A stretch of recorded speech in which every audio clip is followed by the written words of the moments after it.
একটা খোলা চিঠি আমার সন্তানের জন্য। তোকে না পেলে হয়তো মরেই যেতাম, হয়তো কোথাও চলেই যেতাম। তুই একমাত্র যে আমায় ছেড়েই থাকতে পারিস না। তুই একমাত্র যার সবচেয়ে বেশি বড় প্রয়োজন আমি।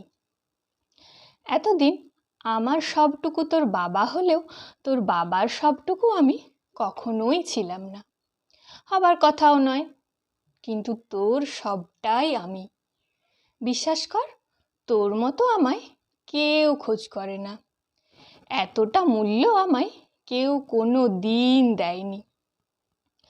এখন বাথরুমে ঢুকে হার্ট অ্যাটাক করে মরে যাব আর কেউ জানতে পারবে না, এই ভয়টা আর পাই না।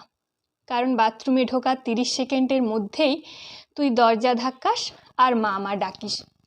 বিশ্বাস কর, একটুও বিরক্ত হই না, বরং অবাক হই এই ভেবে যে আমাকেও এত খোঁজে কেউ, এতটা প্রয়োজন আমি কারোর। অনেক কষ্ট পেয়েছি, অনেক যুদ্ধ করেছি তোকে পাবার জন্য। সব কষ্ট সার্থক মনে হয় তোকে দেখলে। মনে হয় কোথায় কষ্ট, কোথায় যন্ত্রণা এই আনন্দের কাছে। সে কষ্ট তো কিছুই নয়। ভারাক্রান্ত মনটা তোর নিষ্পাপ হাসিতে মলিন হয়ে যায়। কাঁদলে যখন তুই এসে আমায় জড়িয়ে ধরিস, অভিভাবকের থেকেও কম মনে হয় না তোকে। মনে হয় যেন তুই একমাত্র যে আমায় বুঝিস, আমায় ভালোবাসিস, এত ভালোবাসিস। তোর শরীর খারাপ হলে যে কষ্ট হয়, নিজের অসুস্থতাতেও তা কখনো পাইনি।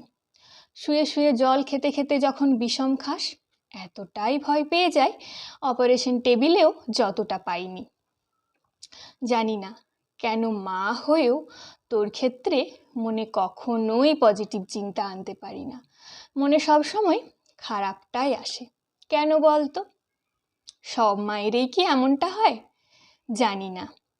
সারাটা দিন সারাটা রাত তোকে একা হাতে সামলে একা সমস্তটা করে হাঁপিয়ে যায়। মাঝে মাঝে রাগ করে ফেলি তোর ওপর, কখনো কখনো ধমকেও দিই। কিন্তু তারপরেই তোর চোখের জলটা দেখে নিজের চেয়ে বড় পাপী আর কাউকে মনে হয় না। মাঝে মাঝে মনে হয় না, আর ভালো লাগছে না, ক্লান্ত হয়ে পড়েছি, রেখে আসি তোকে তোর দিদার কাছে খানিকক্ষণ। কিন্তু বিশ্বাস কর, 10টা মিনিট, হ্যাঁ 10টা মিনিট ভালো লাগে না আর ওই বিশ্রামটুকু। মিস করি তোকে। ছুটে যাই তখনই আবার বলি, চল স্নান খাওয়া করবি তো নাকি। 2 ঘন্টা ধরে তোর পেছনে দৌড়াতে দৌড়াতে খাওয়াতে হয় তোকে। আমি ছাড়া আর কেউ পেরে ওঠে না এই কাজটা। আসলে কারো সাধ্য নেই। কিন্তু ওই হাড় ভাঙা খাটুনির পর ভাত মাখা থালাটা যখন ফাঁকা দেখি, সে তৃপ্তি যে কি তৃপ্তি, কি বলবো তোকে। তোর পেট ভরলে আমার মন ভরে যায়, বিশ্বাস কর। তারপর আমার আর না খেলেও চলে যায়। জানিস বাবু, তোর মা আগে গান গাইতো, ছবি আঁকতো, তার অগাধ অবকাশ ছিল কি না।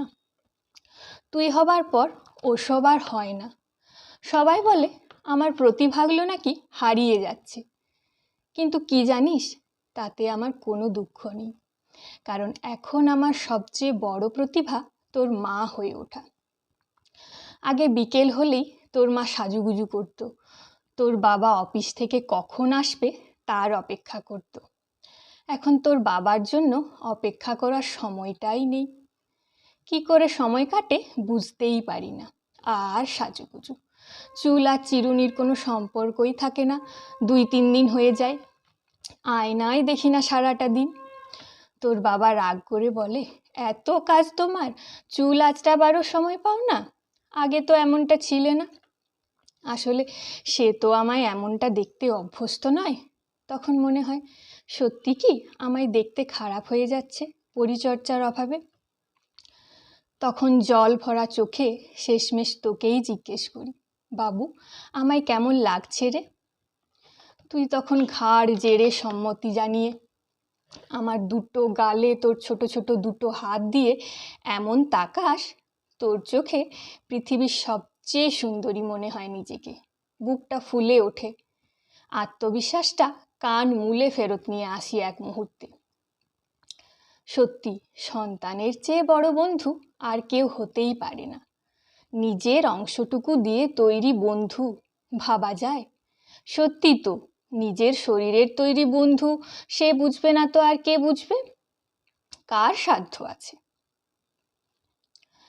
যদি কোনো দিন ভগবান দেখা দেয় আর বলে, সারা পৃথিবীর জন্য তুই কি চাস, বলবো, তুমি শুধু পৃথিবীর সমস্ত মায়ের কোল ভরে দাও। কোনো মায়ের কোল যেন খালি না থাকে। সবাই তার জীবনে পাক তার পরম বন্ধুকে, সত্যিকারের বন্ধুকে।